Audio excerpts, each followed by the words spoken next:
ஸ்ரீ தேவி பாகவதம் 28ஆம் பகுதி. சந்தனு மகாராஜா சத்தியவதி மையல். முனிவர்களே, காங்கேயனுடன் மிகவும் மகிழ்வுடன் வாழ்ந்து வந்த சந்தனு மகாராஜா வேட்டையாடுவதற்காக கங்கை கரையிலிருந்து வனத்திற்கு சென்றபோது மனதை பறிக்கும் மகோன்னதமான நறுமணம் ஒன்று சந்தனுவின் மூக்கை வந்தடைந்தது. இதுவரை சுவாசிக்காத அரிய நறுமணம் அது. அதனால் அந்நறுமணம் வீசும் திசையை நோக்கி சந்தனு சென்றார். சிறிது தூரத்தில் ஒரு பேரழகி நிற்க கண்டார். அவளிடமிருந்துதான் அந்த நறுமணம் வீசிக்கொண்டிருந்தது. அவளது அழகும் அவளிடம் இருந்து வீசிய நறுமணமும் அவரது மனதை கொள்ளை கொண்டது. அவளின் அருகே சென்ற சந்தனு, பெண்ணே, நீ யார்? இங்கே ஏன் தனித்து நிற்கிறாய் என்று கேட்டார். அதற்கு அவள், நான் வலைஞரான தாசனின் மகள் பதிமலகந்தி. இந்நதியில் படகு ஓட்டுவது எனது தொழில். அதனால்தான் பயணிகள் வரும் வரை காத்திருக்கிறேன் என்றாள். சந்தனுவின் மோகம் அதிகரித்தது. பரிமளகந்தியே, நீ திருமணம் செய்து விட்டாயா? நான் இந்த நாட்டின் மன்னன், மனைவி இல்லை. நீ விரும்பினால் உன்னை நான் திருமணம் செய்து கொள்ள விரும்புகிறேன். நீதான் நாட்டின் பட்டத்தரசி என்றார். மன்னா, நான் எனது தந்தையின் சொற்படிதான் நடப்பேன். இன்னும் திருமணமாகவில்லை. நீங்கள் தந்தையிடம் சென்று முறைப்படி பெண் கேளுங்கள் என்றாள். மறுநாள் சந்தனு மகாராஜா தனது படைப்பட்டாளங்களுடன் தாசனின் இல்லத்திற்கு சென்றார். தாசன் மன்னனை வணங்கி வரவேற்றான். தாசரே, உமது மகள் பரிமளகந்தியை நான் பட்டத்தரசியாக்க விரும்புகிறேன். அதற்கான அனுமதியை தாங்கள் தர வேண்டும் என்று கேட்டார். அதை கேட்ட தாசன், மன்னவா, எனது மகளுக்கு பிறக்கும் பிள்ளைதான் நாட்டை ஆளும் தகுதியை பெற வேண்டும்.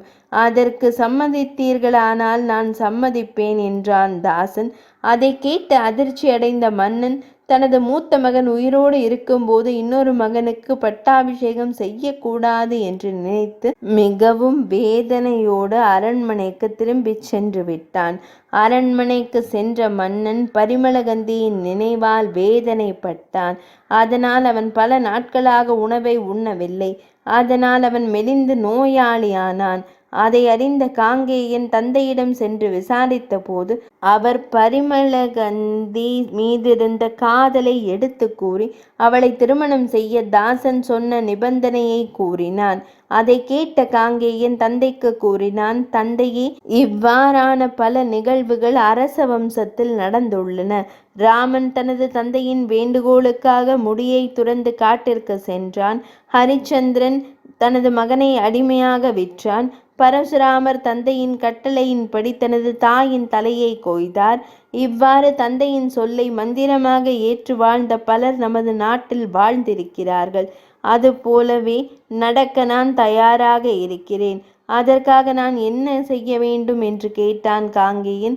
சந்தனு அதை சொல்ல வெட்கப்பட்டமையால் காங்கேயன் அமைச்சரை சந்தித்து கேட்க, அமைச்சர் சந்தனுவின் காதல் விஷயத்தையும் அவளது தந்தையின் நிபந்தனைகளையும் கூறினார்.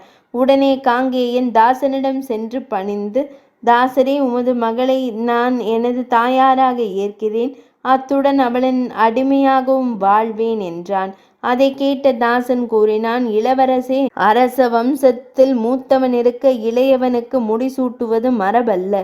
அதனால் நீங்கள் எனது புத்திரியை திருமணம் செய்யுங்கள் என்றான். அதை மறுத்த காங்கேயன், எனக்கு அரசுரிமை வேண்டாம் என்று சத்தியம் செய்து தருகிறேன் என்றான். இளவரசரே, உங்களை நான் நம்புகிறேன். நீங்கள் திருமணம் செய்தால் உங்களுக்கு பிறக்கும் பிள்ளைகளுக்கு தானே அரச முறைப்படி அரசுரிமை செல்லும். அதற்காக உமது புதல்வன் போரிடவும் கூடும். போரில் அவன் வென்றால் எனது பேரனின் நிலை என்ன என்று கேட்டான் தாசன். தாசரே, நான் திருமணம் செய்தால்தானே பிள்ளைகள் பிறப்பர். அதனால் என் வாழ்நாளில் திருமணம் செய்ய மாட்டேன். இது சத்தியம் என்றான். அதை கேட்டு மகிழ்ந்த தாசன் உடனே தனது மகளை அழைத்து வந்து காங்கேயனின் கையில் ஒப்படைத்தான். காங்கேயன் பரிமளகந்தியை தன்னோடு அழைத்து வந்து சந்தனு மகாராஜாவிடம் ஒப்படைக்க அவர் மிகவும் மகிழ்ந்து மகனை நினைத்து மனமுருகினார். பின்னர் பரிமளகந்தி என்ற சத்தியவதிக்கும் சந்தனு மகாராஜாவிற்கும் முறைப்படி திருமணம் நடைபெற்றது. சத்தியவதிக்கு வியாசர் என்ற புத்திரர் இருக்கிறார் என்ற விஷயத்தை சந்தனு அறியவில்லை என்றார் சூத முனிவர். 28ஆம் பகுதி நிறைவடைந்தது.